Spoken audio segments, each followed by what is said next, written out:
Magandang umaga po sa inyong lahat. Tayo ay muling manood at makinig sa isang prelude number upang higit tayong may handa para sa ating pananambahan. Maraming salamat po.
Bilang bahagi ng ating call to worship o panawagan sa pagsamba, ating basahin ang mga awit 24:1.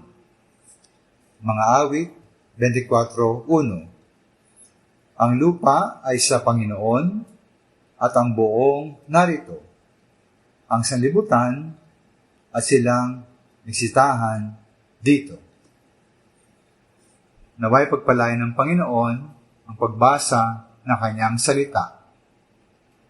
Upang higit pang may handa ating sarili para sa ating pananambahan, huli nating iyuko ang ating ulo at ipikit natin ating mga mata.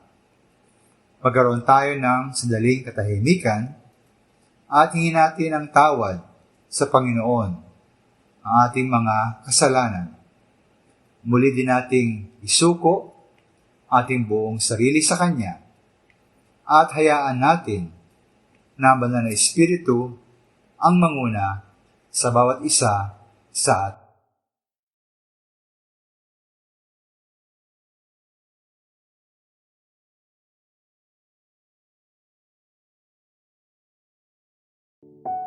Tayo ay manalangin. Maraming salamat, O Diyos, sa inyong pag-akay at pagdala sa amin sa katotohanan. Tunay na kami ay dating mga naligaw at walang pagkakilala kuko sa inyong salita ng kaligtasan. Salamat na inyong binuksan aming mga mata ng pangunawa, pinalambot at binago aming puso at ipinakilala sa amin ang Panginoong Hesus bilang aming Panginoon, tagapagligtas at Hari ng aming buhay. Gabayan niyo kami, O Diyos, sa aming panambahan ngayong umaga. Mangusap kayo sa mga hindi paligtas upang magpasya silang manampalataya at magsuko sa inyo, Panginoon, upang sila ay maligtas. Sa mga ligtas na, nawa, ibusin niyo sa amin ang inyong masaganang espiritual na pagpapala upang lalo pa kaming magmahal, lumago, at maglingkod sa inyo. Nawa, ang lahat ng bahagi ng panambang ito ay maging kalugod-lugod sa inyo at magdala ng kapurihan sa inyong pangalan. Ito aming dalangin sa pangalan ng Panginoon Hesus. Amen. Magandang umaga po sa ating lahat. Tunay nga po na dapat tayo magpasalamat sa ating Panginoon Diyos sa panibagong buhay na binigay niya sa atin, na tayo ay muling nagising upang mapurihan ang kanyang pangalan. Kaya po, lahat ay ating ibigay sa ating Panginoon, maging ang ating buhay. Nagising sa umaga, kay ganda ng mundong ginawa niya. Ngayon ko lang nakita ang ganda ng mundo. Salamat sa Diyos at ako'y binago. Nang tanggapin ko si Jesus sa aking Diyos, nagbago ang lahat sa buhay ko. Bagong ligayang nadarama, bagong pag-asa ang nakikita.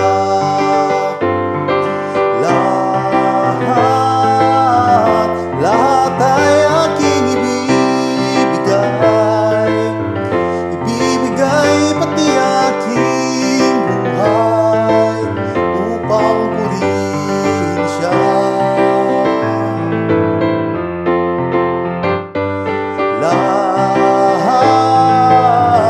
Lahat ay aking ibibigay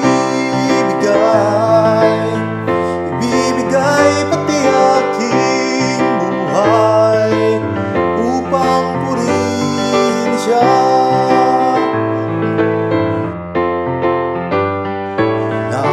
Nagumapaw ang aking saya, pagmamahal niyang nadarama.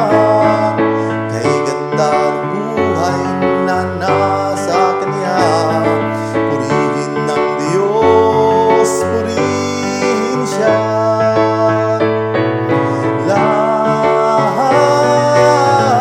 Lahat ay aking ibibigay pati aking buhay upang purihin siya.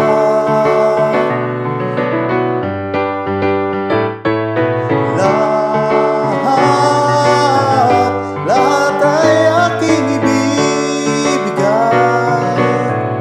ibibigay pati aking buhay upang purihin siya. Upang purihin siya. Upang purihin siya. Lahat ay ating ibigay para sa ating Panginoong Diyos.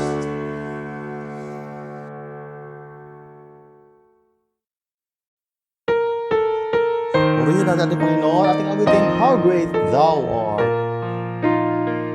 Oh Lord my God, when I in awesome wonder consider all the worlds thy hands have made, I see the stars, I hear the rolling thunder, thy power throughout the universe displayed. Then see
How great thou art, how great thou art. When Christ shall come, shout of acclamation, and take me home, what joy shall fill my heart. Then I shall bow in humble adoration, and there proclaim, my God, how great thou art. Then sings my soul, my Savior God, to thee. How great thou art, how great thou art. Then sings my soul, my Savior God, to thee. How great thou art, how great thou art.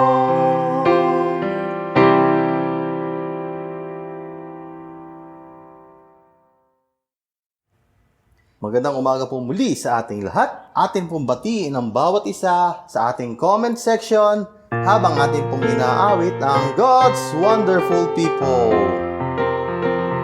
I love the thrill that I feel when I get together with God's wonderful people. Love the thrill that I feel when I get together with God's wonderful people. What a sight just to see all the happy faces, praising God in heavenly places. What a thrill that I feel when I get together with God's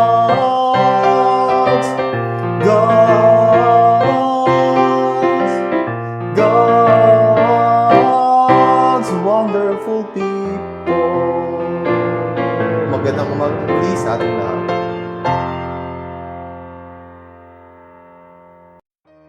Tunghayan po natin ang ating mga gawain para sa mga susunod na mga araw.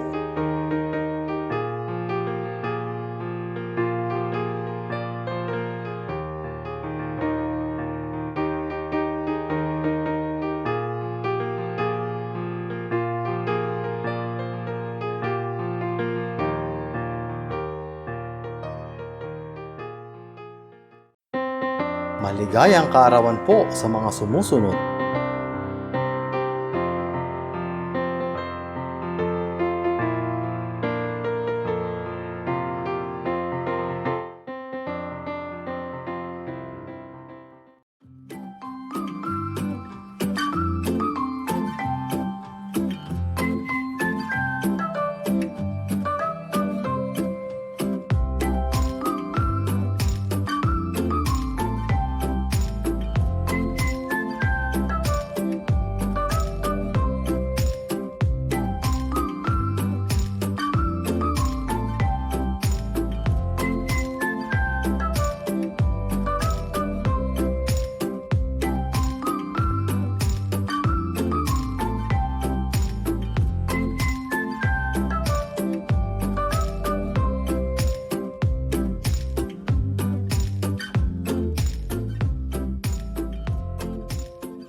Sama-sama po nating panoorin ang natatanging bilang.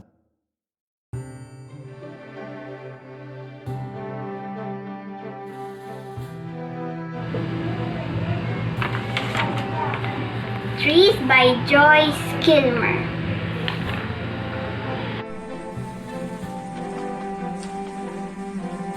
I think that I shall never see a bow lovely as a tree.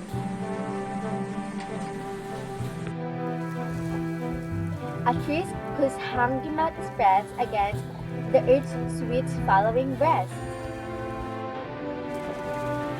A tree that looks at God all day and leaves her leafy arms to play.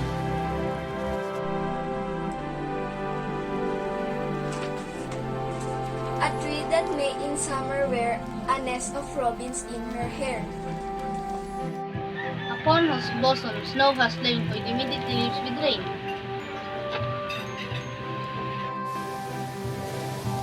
Poems are made by fools like me, but on the God, when they make after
stronger each and every day and every way.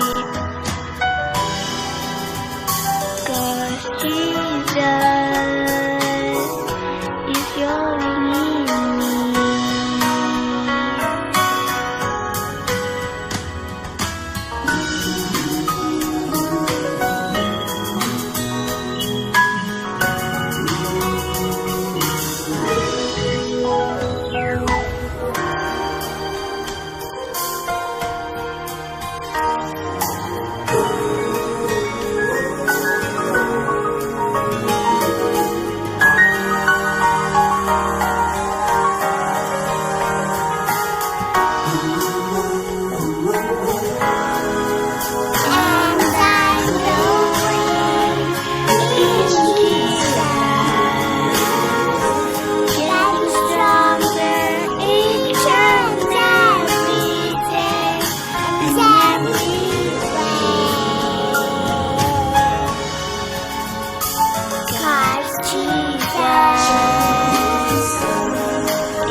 Isang magandang umaga po sa inyong lahat. Ako po ay nagdubos na nagpapasalamat sa ating Diyos at Panginoong Jesucristo sa lahat po ng kabutihan na pinagkaloob po niya sa amin bilang isang pamilya. Nagpapasalamat po ako sapagkat tunay po na ang Diyos ay buhay na tumutugon sa lahat ng kanyang anak na dumadalangin sa Kanya. Nagpupuri po ako at nagpapasalamat sa Kanyang katapatan, sa Kanyang pag-ibig at pamamahal. Tunay po na ang Diyos ay mapagbiyaya, ang Diyos ay sumasagana sa awa. Kaya po nakikita ng Panginoon ang ating puso, anuman po ang nilalaman nito, anuman po ang kahilingan natin sa Kanya, na sa tingin natin minsan ay mabigat, minsan ay parang hindi na ito masasagot, pero wala pong imposible sa Panginoon. Nagpapasalamat po ako sa lahat ng bagay. Na unang-una sa lahat, yung kalakasan po na ipinagkaloob niya sa amin during the times na we were down, na kami nga po tayo tunay po na lumapit at naghumingi ng awa sa Panginoon, at kami naman po ay Kanyang tinugon. Kaya po kami lubos na nagpapasalamat sa Kanyang kabutihan. Marami pong mga bagay ang pinagkaloob niya sa amin sa pamagitan po ng panalangin. Tunay po na aking napatunayan na Diyos ay buhay at tunay na tumutugon sa Kanyang mga anak na dumadalangin sa Kanya. Ang sabi nga po sa John 16:24, hanggang ngayon wala pa kayong hinihingi sa Kanya sa aking pangalan. Humingi kayo at kayo'y tatanggap upang malubos ang inyong kagalakan.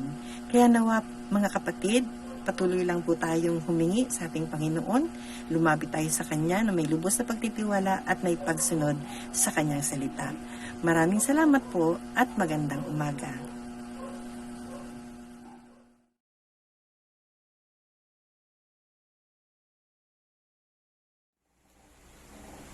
Magandang umaga. Tayo mag-aral ng salita ng Diyos.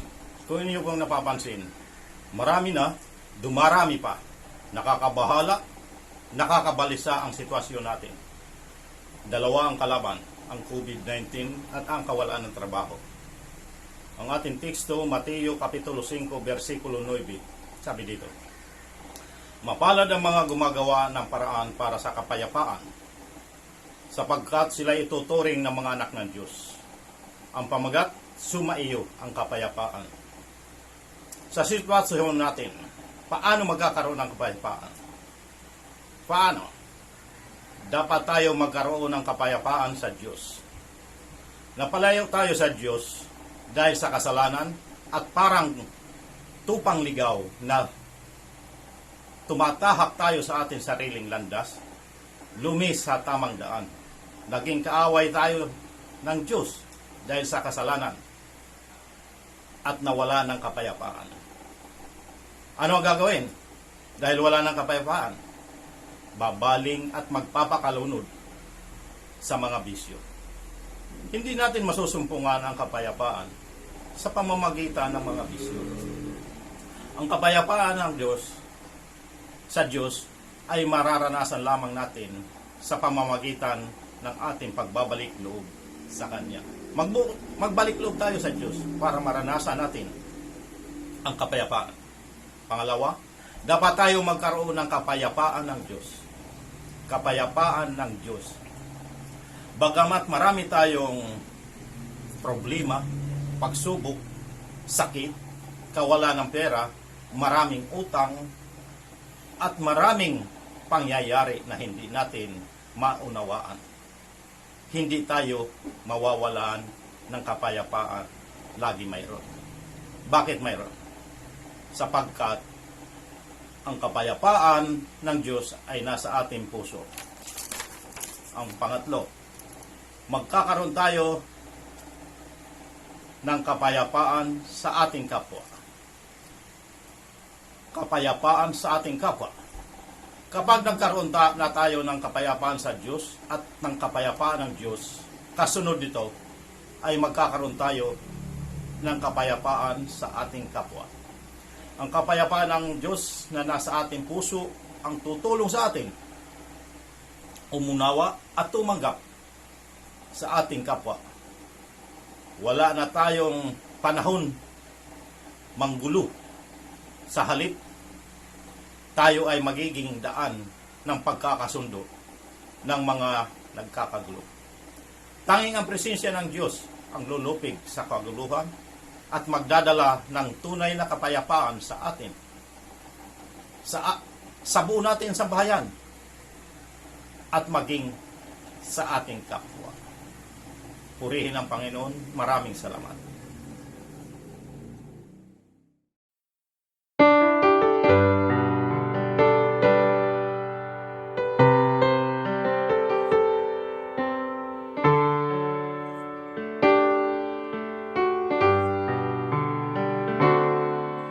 O Diyos, labis akong namamangha dahil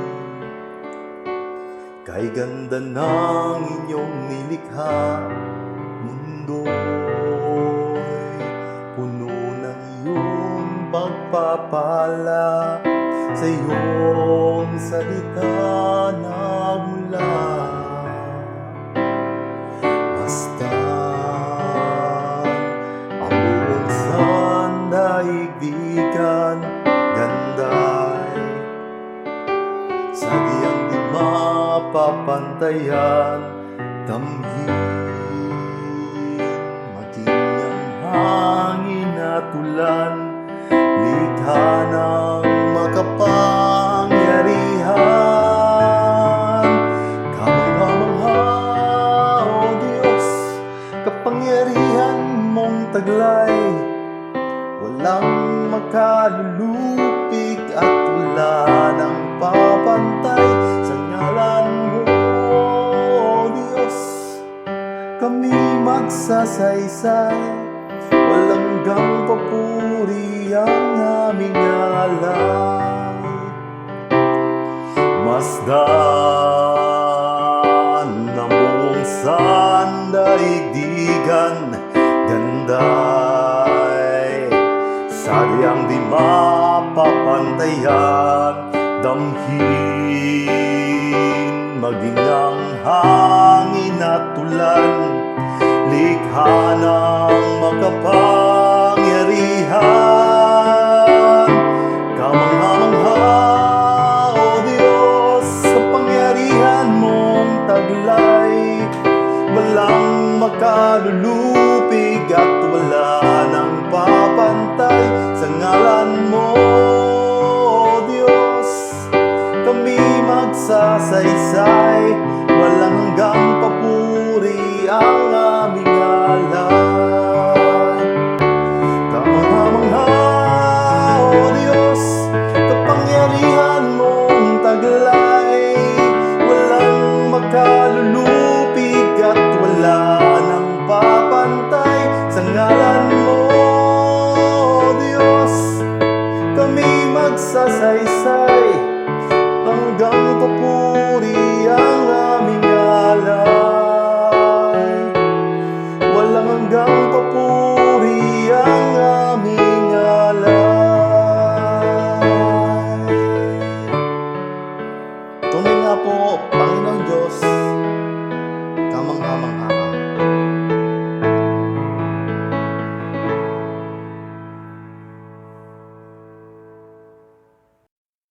para sa pangangaral ng salita ng Diyos.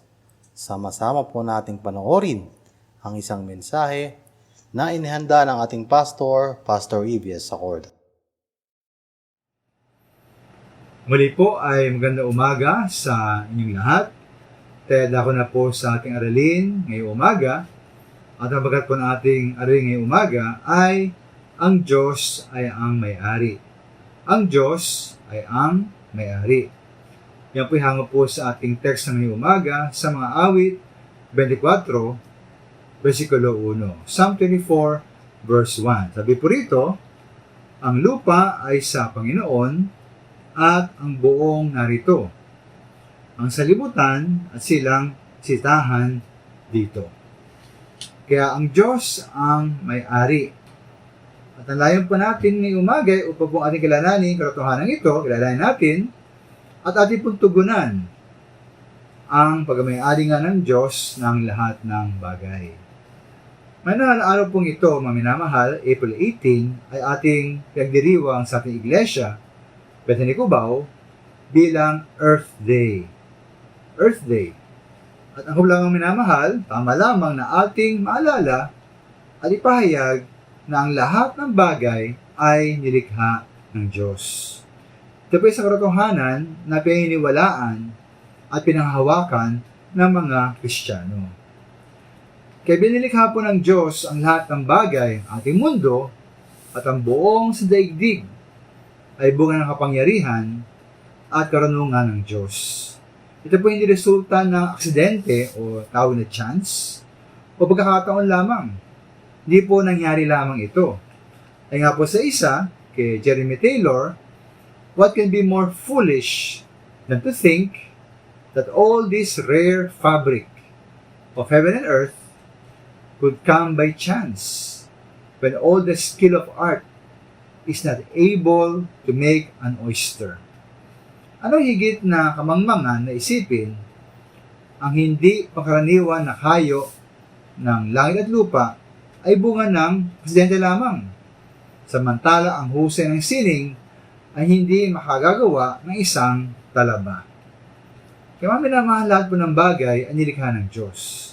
Ngayon, ba't po ating dapat malaman ito? Bakit mahalagang ating malaman at makilala na ang Diyos ang lumikha ng lahat ng bagay?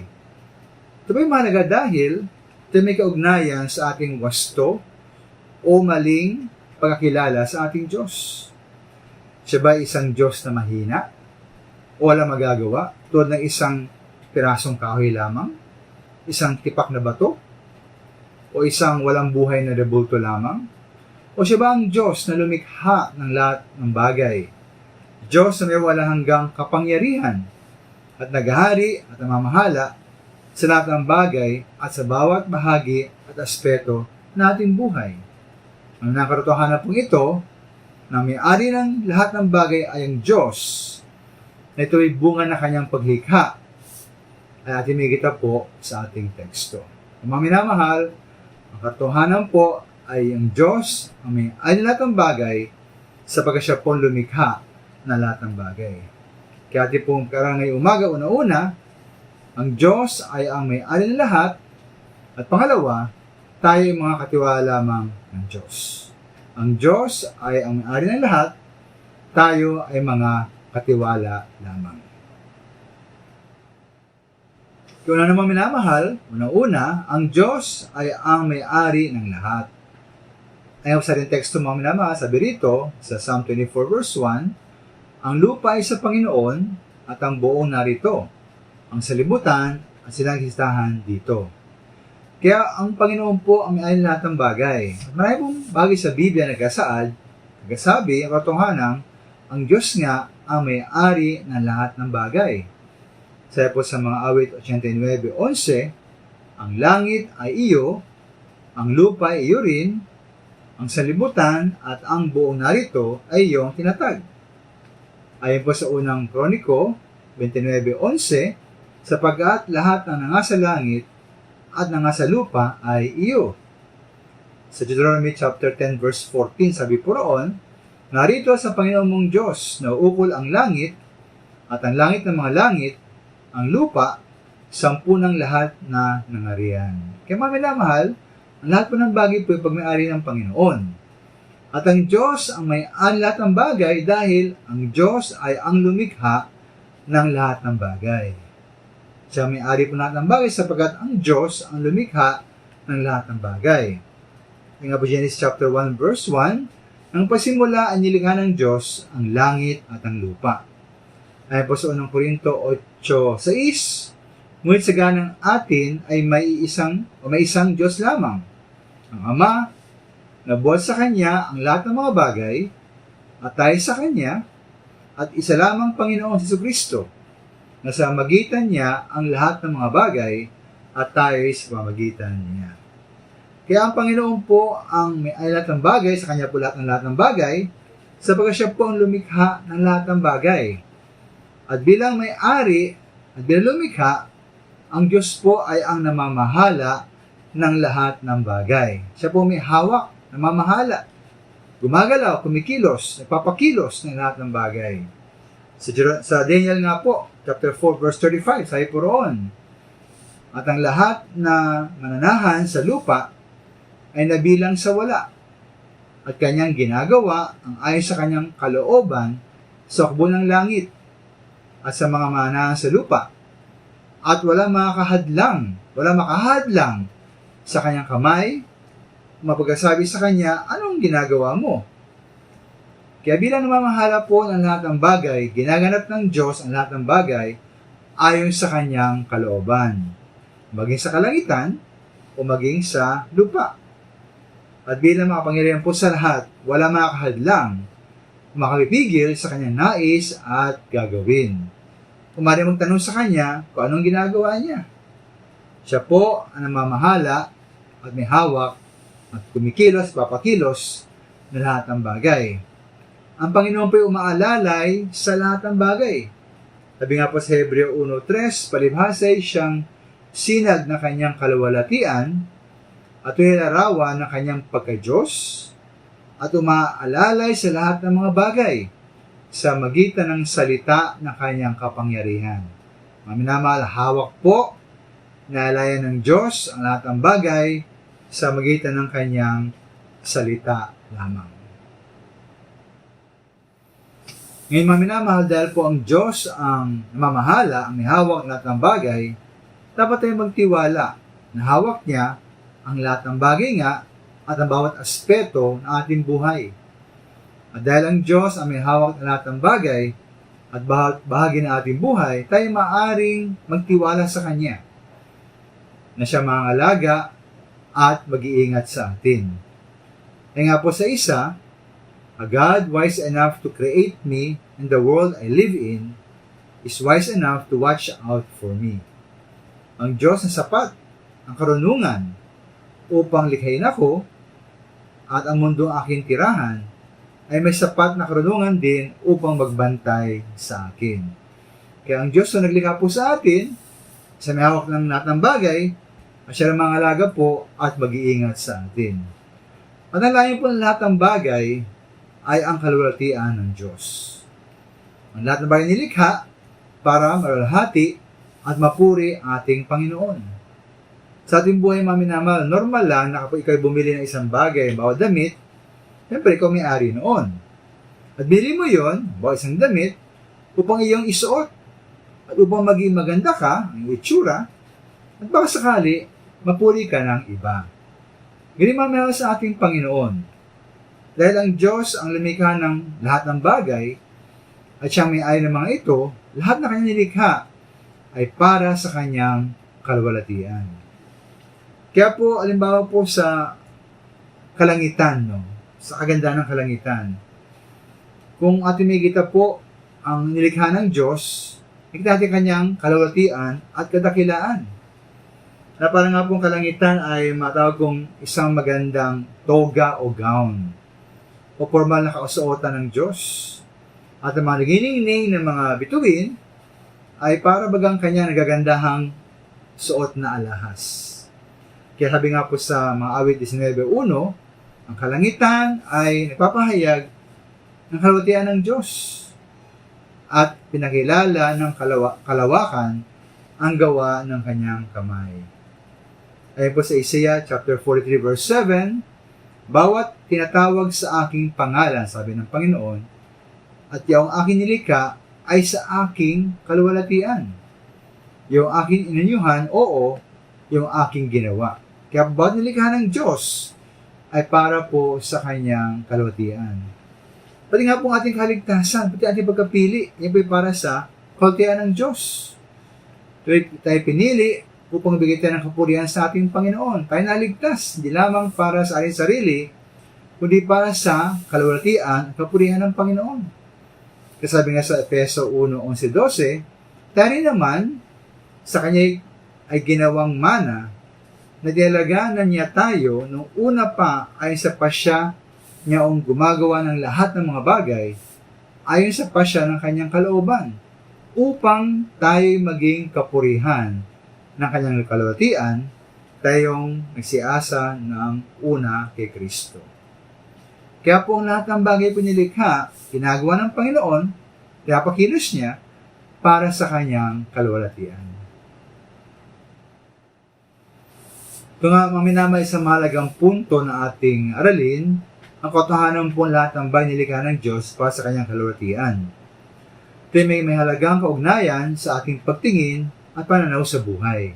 Halimbawa po, mga minamahal, paano ba natin sinusukat ating tagumpay na tawag na success sa ating buhay? Ayon ba sa ating tinapos o napag-aralan? Ayon ba sa ating yaman o ari-arian? Ayon ba sa ating trabaho, profesyon o negosyo?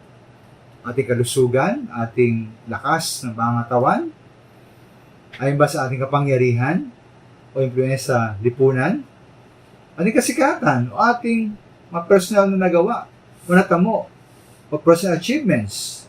Sabi na namang minamahal, ating dapat sukatin ang ating tagumpay batay kung paano naluwalhati ang napupuri ang Diyos sa ating buhay, kung paano tayo namumuhay bilang larawan ng Kanyang kaluwalhatian at kadakilaan ng Diyos, paano namumuhay na larawan tayo ng Kanyang kabanalan at katwiran, at pag-ibig at habag.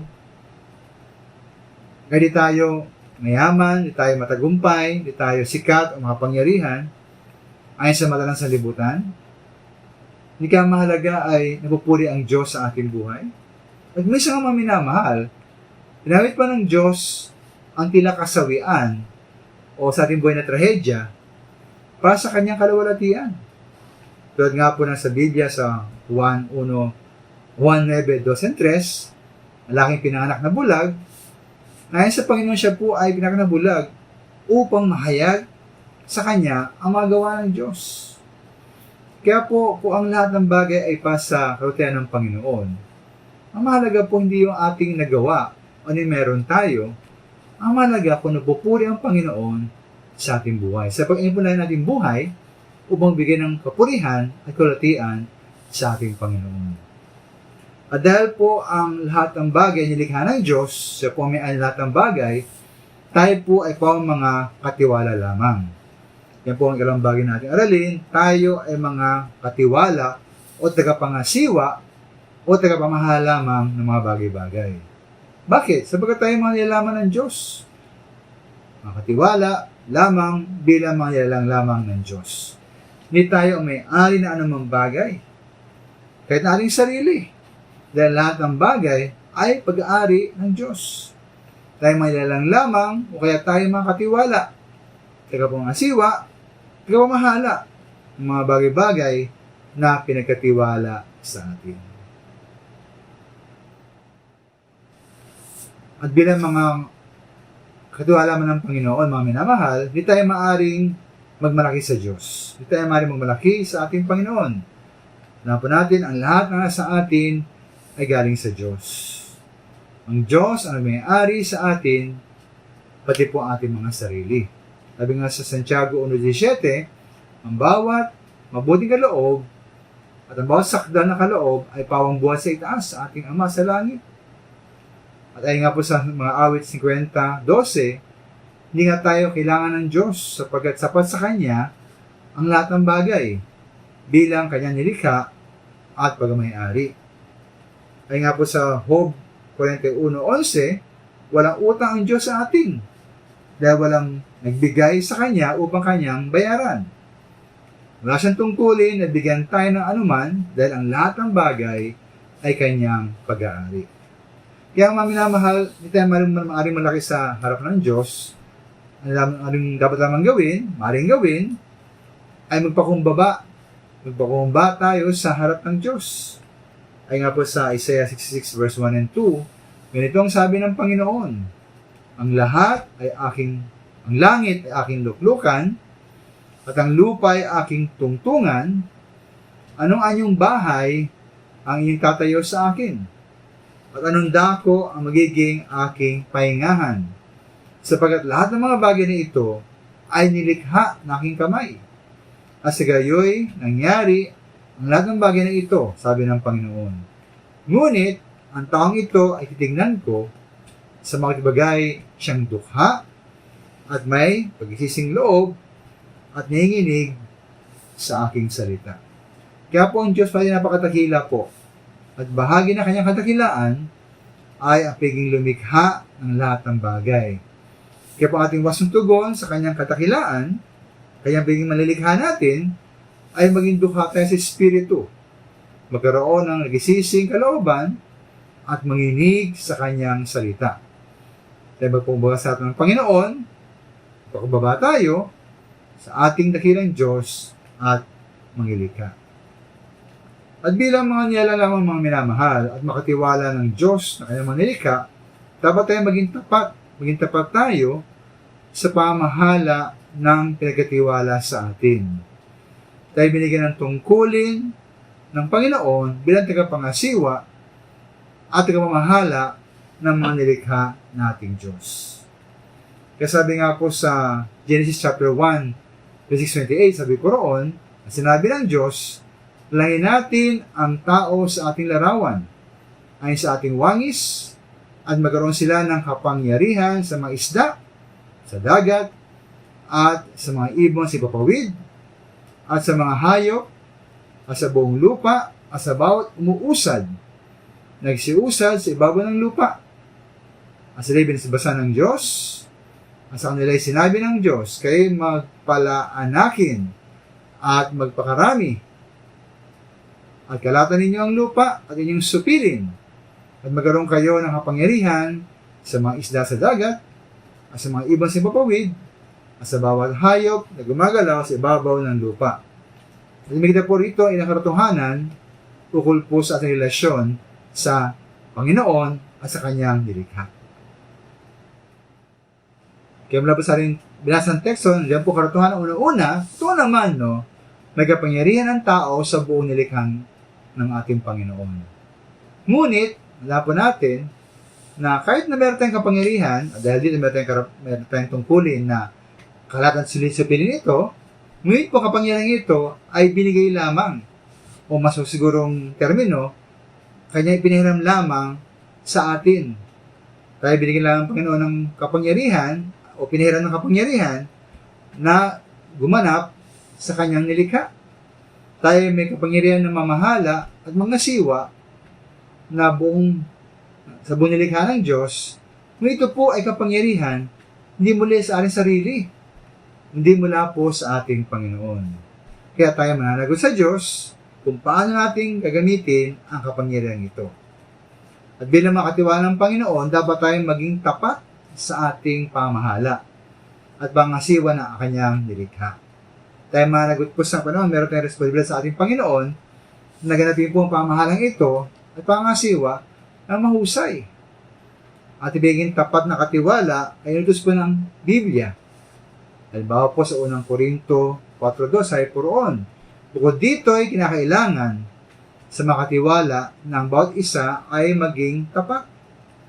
Sa unang Pedro 4:10 na ayon sa kaloob tinanggap ng bawat isa ay paglingkod sa inyo rin na gaya ng mabuting katiwala na masaganang biyaya ng Diyos. Kaya tayo po yung makatiwala ng Panginoon, yung nakapangyarihan na supilin kalata ng nilikha upang ito po ay alagaan, upang ito po ay pagyamanin. At tayo managot sa Panginoon sapagkat ang bawat tagapangasiwa ay dapat maging tapat sa kanyang obligasyon sa ating Panginoon. Dapat natin alagaan, ingatan, ating kapaligiran, at ang kalikasan bilang nilikha ng Diyos at bilang pinagkatiwala sa atin. Pinagkatiwala upang alagaan at pagyabungin. Kami na mahal, meron po tayong tungkulin na alagaan at ingatan po ang ating kapaligiran at kalikasan bilang nilikha ng Diyos at bilang pinagkatiwala po sa atin. Pinagkatiwala upang alagaan at pagyabungin. Ngayon po, ano po ba ilang mga practical na paraan na pagiging tapat na katiwala ng Diyos? Para ating maalagaan po ang ating kalikasan at kapaligiran. Meron mga, nabasa po ng mga halimbawa, mga practical po na hakbang. Una, dapat daw ubusin yung pagkain. Huwag magsayang ng pagkain. Kumain ng gulay, magtanim ng gulay, sardine. Yan, mahalaga po yan tungkol sa pagkain. Isa pa po, magtipid ng kuryente. Yan. Sa paglalaba, kung maaari, huwag na mag-dryer o huwag na mag-spinner. May naman isang type po ang labahan para matuyo, patipid sa kuryente. Kung pwede lang. Magpalit na mas matipid na bumbilya. Yan, no? Huwag magplansya araw-araw o tingi-tingi. Patayin ang ilaw kapag hindi ginagamit.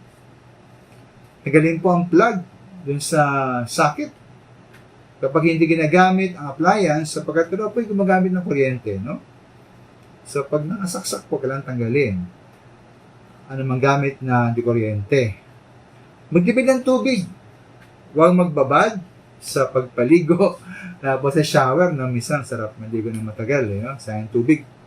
Isara ang gripo pag hindi ginagamit, lalo na sa pagsipilyo, pag-shave, paghugas, ano pa. Huwag magpaapaw kapag nagbabalaw sa labada. Yan. Magbabalaw po tayo, huwag yung maapaw. Sayang tubig.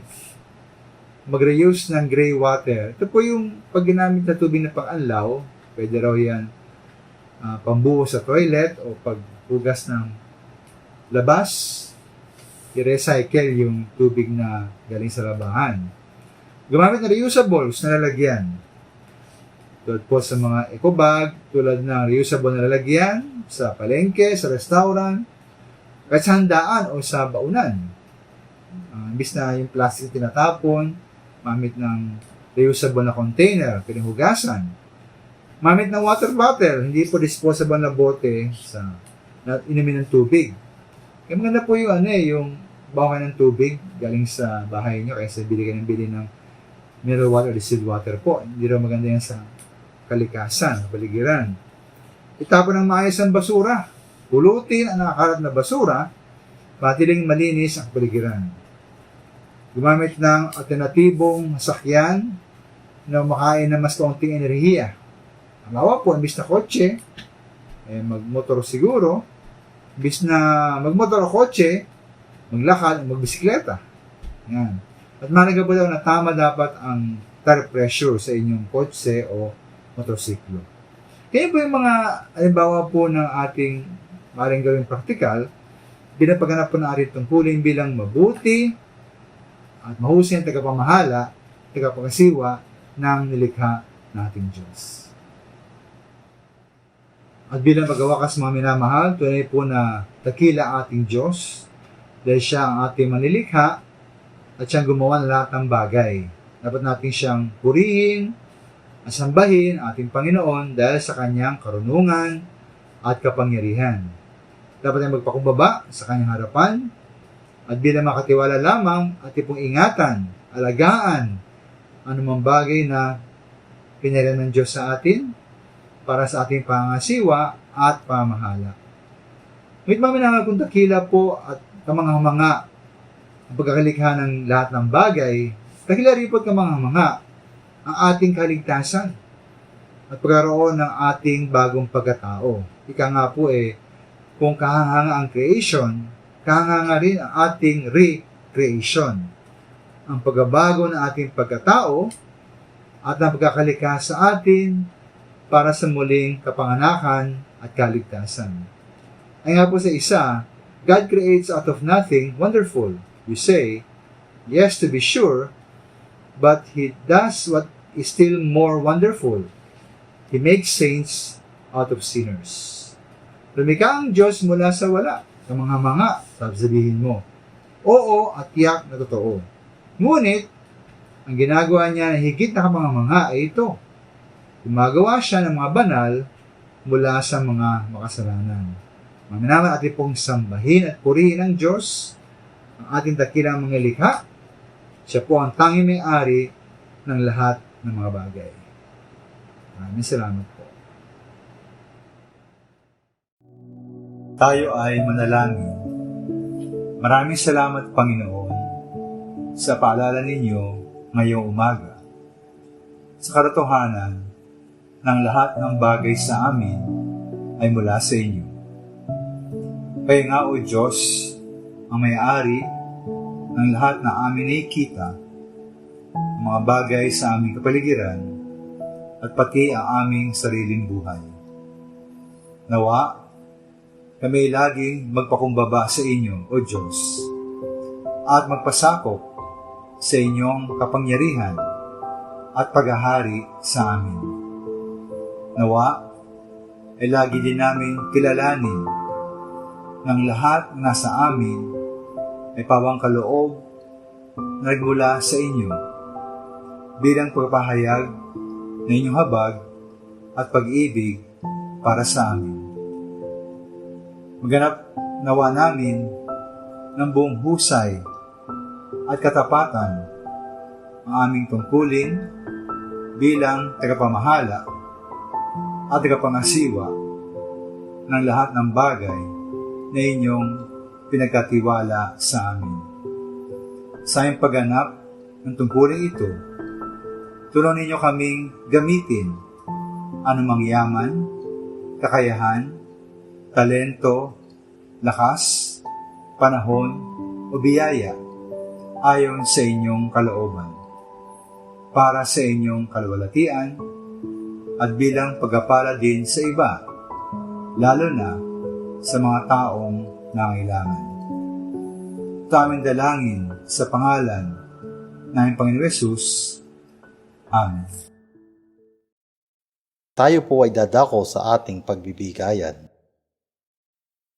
Marcos 12:43-44. At pinalapit niya sa kanya ang kanyang mga alagad at sinabi sa kanila, "Katotohanang sinasabi ko sa inyo, ang dukhang baong babaeng ito ay naghulog higit kaysa lahat ng naghuhulog sa kabangyaman, sapagkat silang lahat ay nagsipaghulog na sa kanila'y labis, natapwat siya sa kanyang kasalatan ay nihulog ang buong nasa kanya, sa mga katwid bagay ang buong kanyang ikabubuhay."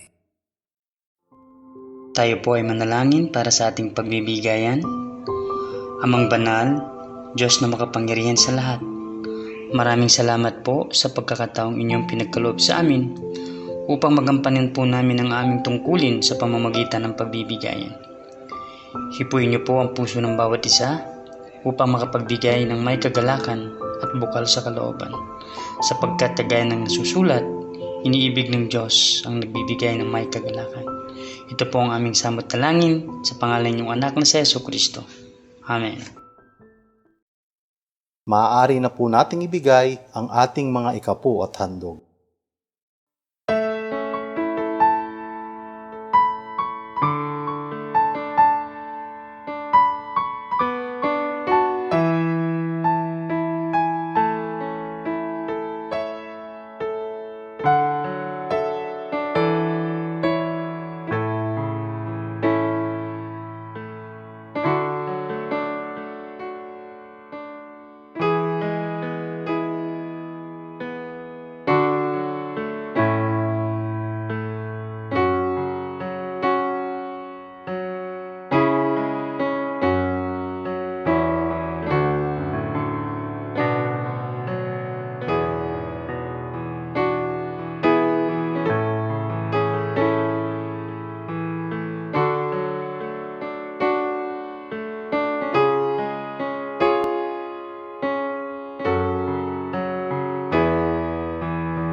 Tayo po ay manalangin.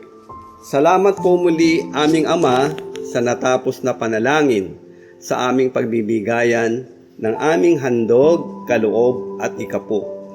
Dalangin po namin ang halaga na nalikom ay ipong basbasan upang sa lahat ng pangangailangan ng iglesia ay matugunan, maging sa mga bayarin at gastusin. Sa bawat sentimo na kaloob ng iyong mga anak ay maging daan upang maabot ang mga taong nasa mga liblib na lugar ng Ebanghelyo ng Kaligtasan. Pagpalain mo nga po ang iyong mga anak at palaguin ang kabuhayan sa larangan ng aming trabaho o negosyo.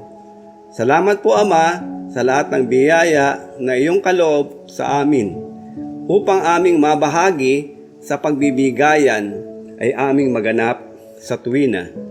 Ang lahat ng ito'y aming dalangin sa pangalan ng aming Panginoong Hesus. Amen.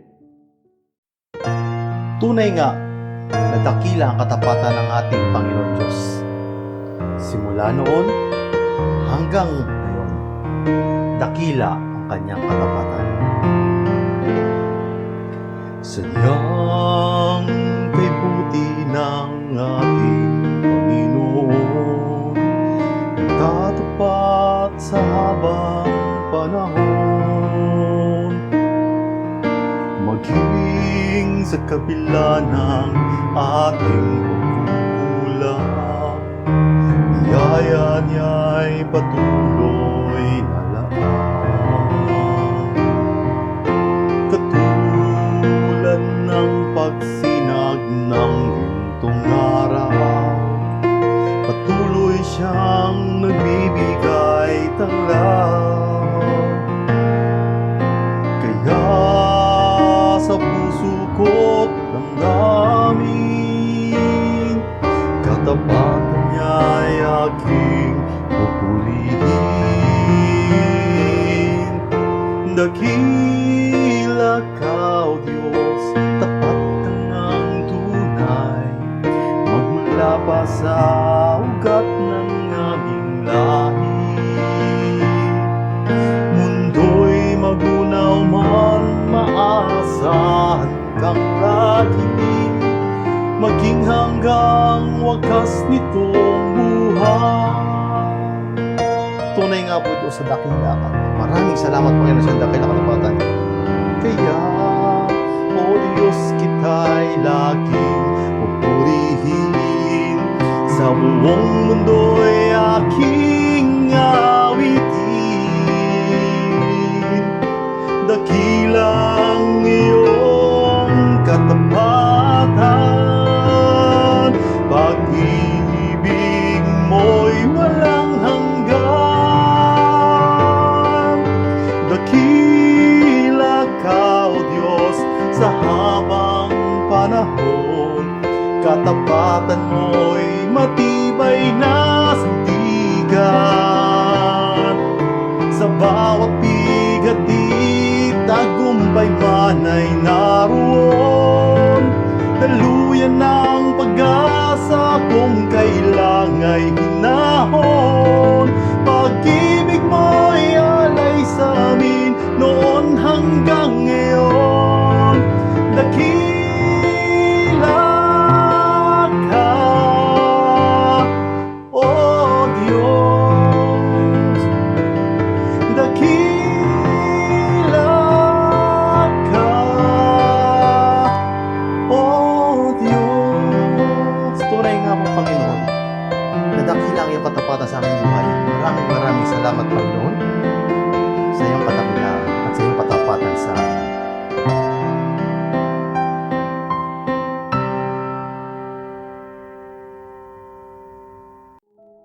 Tayo po ay manalangin. Dakilang Diyos, kami po ay nagpapasalamat sa umagang ito dahil muli namin kayong nakasama at nabigyan ng kapurihan. Maraming salamat sa mga taong ginamit nyo upang maging mahusay at maging maayos ang inyong banal na gawain sa umagang ito. Gayon din po sa aming pastor na siyang ginamit nyo upang ang aming kaluluwa ay mapakain at mapalakas pamamagitan ng inyong banal na salita. Nawa patuloy ninyo pong pagpalain ang kanyang sambayanan. Maraming salamat po, O Diyos, dahil mula pa ng inyong likhain ang mga bagay dito sa mundo, maging may buhay man o wala, ay pinagkatiwala pa rin ninyo sa amin. Nawa, Panginoon, buksan ninyo po ang aming puso at isipan na isa itong biyaya sa aming buhay. Pinakita mo po sa amin kung gaano nyo kami kamahal. Muli po, Ama, maraming salamat. Gayon din po sa inyong anak na siyang nagsilbing halimbawa kung paano mamuhay ng ayon po sa iyong kalooban. Kaya aming ibinabalik na may kapurihan at pasasalamat sa inyong anak na si Jesus. Amen. Maraming salamat po sa patuloy niyong pagtangkilik at pagkisa sa ating Sunday Worship Service. Nawa po, huwag po kayo magkasawa at patuloy po tayong sama-samang sambahin ang ating Panginoon sa susunod na linggo. Maraming salamat po.